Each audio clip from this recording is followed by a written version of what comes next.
अस्सलाम वालेकुम बच्चों। तो आज हम काफ़ी दिनों के बाद एक वीडियो बना रहे हैं जो ज्योग्राफी में है ब्रिक्स के बारे में। तो एक ग्रुप बनाया गया हुआ है कि ऐसा ग्रुप जिसमें हम पॉलिटिकल और इकोनॉमिकल पर्पस हो, उसका एक तरह का एक ग्रुप गवाह होना चाहिए जिसके पास जो भी टेक्नोलॉजी है उस टेक्नोलॉजी का एक्सचेंज होना चाहिए। यानी मान लो कि ब्राज़ील के पास क्या है, खाद्य पदार्थ, यानी मतलब बोले तो उसके पास फूड्स बहुत ज़्यादा है, और वहीं चाइना के पास देखोगे टेक्नोलॉजी है, और रूस के पास भी एक अच्छी खासी टेक्नोलॉजी है। तो ये ग्रुप बनाते हैं। ग्रुप बनाने का सबसे बड़ा मकसद होता है कि एक्सचेंज होना चाहिए, जो भी जिसके पास जो प्रॉपर्टीज़ है यानी खसूसियात है उसके हिसाब से एक्सचेंज होना चाहिए, और एक दूसरे मिलकर हमें क्या करना चाहिए, आगे दुनिया में तरक्की करनी चाहिए। तो इसी तरह से एक ब्रिक्स बनाया गया हुआ है, एक ग्रुप का नाम है, जिसमें इंडिया और ब्राज़ील दोनों शामिल है, जिसकी वजह से इस चैप्टर में इसको शामिल किया गया हुआ है। तो ब्रिक्स में देखोगे B for Brazil, R for Russia, I for India, और C फॉर चाइना, और S फॉर साउथ अफ्रीका।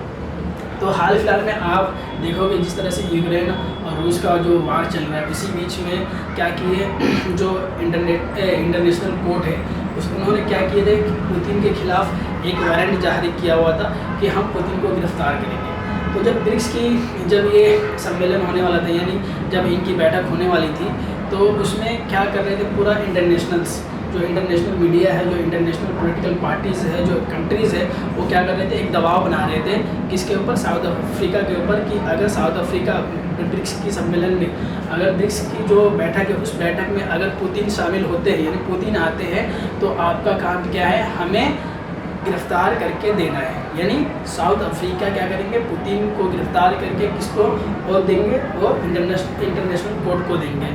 तो ये इंटरनेशनल जो कोर्ट है उनके क्या एक मेंबर कौन है, साउथ अफ्रीका है। तो इस तरह से किस तरह से एक पॉलिटिकल दबाव बनाया गया था। उसके बाद भी साउथ अफ्रीका ने क्या किया, उन्होंने इनकार कर दिया कि हम ऐसा कुछ नहीं करेंगे, हम किसी को गिरफ्तार नहीं करेंगे। क्यों? क्योंकि हमारा जो ये ग्रोह बना हुआ है वो क्या है, पॉलिटिकल एंड इकोनॉमिकल पर्पस की वजह से बना हुआ है। हम अपने फ़ायदे के लिए किए हैं, ना कि वेस्ट के और ना ही USA के लिए। तो इसलिए इस चीज़ पर काफ़ी आपको देखने को मिलेगा। और जो एक देखोगे आप ब्राज़ील को देखोगे तो एक साउथ अमेरिका का एक देश है, एक साउथ अफ्रीका का देश है, साउथ अमेरिका का देश है, दूसरा आप रसिया देखोगे तो एक एशिया का देश है जो कि काफ़ी टेक्नोलॉजी में आगे है और न्यूक्लियर वेपन में भी बहुत आगे है। और इसी तरह से चाइना को देखोगे तो एक इकोनॉमिकल जो इतना पावर है, USA के बाद जो देखोगे सबसे बड़ा दूसरा इकोनॉमिकल पावर देखने को आपको कौन मिलेगा, वो चाइना मिलेगा। और इसी तरह से कौन हो गया, अब इंडिया आ गया। इंडिया भी आजकल बहुत ज़्यादा बूम कर रहे हैं हमारे इकोनॉमिकल पर्पस में और पॉलिटिकल पर्पस में। जैसे कि आप देखो होंगे कई सारे स्टेटमेंट डॉक्टर जयशंकर की वजह से काफ़ी इंडिया ट्रेंड होते हैं, और जो अपना जो स्टैंडर्ड है, जो हमारा स्ट्रेटजी है, वो हम दुनिया को सामने रखते हैं। ना हम किसी रूस की तरफ जाते हैं, ना ही अमेरिका की तरफ जाते हैं। हमारा जो स्टैंडर्ड होता है, जो हमारा जो एक स्टैंड होता है, वो एकदम सिंपल और सटीक होता है, जिसकी वजह से हम किसी ग्रोह में नहीं आ पाते। तो इसी वजह से एक ग्रुप बनाया जाता है कि हमारा किस तरह से हमारे जो तरक्की हो, हमारे मशीनों में इजाफा हो, हमें किसी दूसरे देश या दूसरे ग्रोह पे निर्भर ना होना पड़े, यानी डिपेंडेंसी ना होना पड़े। तो इसलिए से एक इस तरह का ग्रह बनाया जाता है। और इस ग्रह में याद रखो, ब्रिक्स की ग्रह में कौन है, B for Brazil, R for Russia, I for India, C for China, और S फॉर साउथ अफ्रीका। तो इस तरह से कुल 5 कंट्री अभी मौजूद है। लेकिन हाल फिलहाल में आप देखोगे कि कई सारे एप्लीकेशन आए, जैसे UAE की तरफ से एप्लीकेशन आया, पाकिस्तान की तरफ से एप्लीकेशन आया, और भी कई सारे देशों के मुल्कों से क्या एप्लीकेशन आया कि ब्रिक्स में शामिल होने का। अब इसके ऊपर मैटर करता है, इन जो ग्रुप है मतलब मेंबर ग्रुप है उनके ऊपर डिपेंड करता है कि वो शामिल करे या ना करे। तो इस तरह से बहुत सारे काफ़ी ऐसे ग्रुप बने हुए हैं हमारे जो दुनिया में।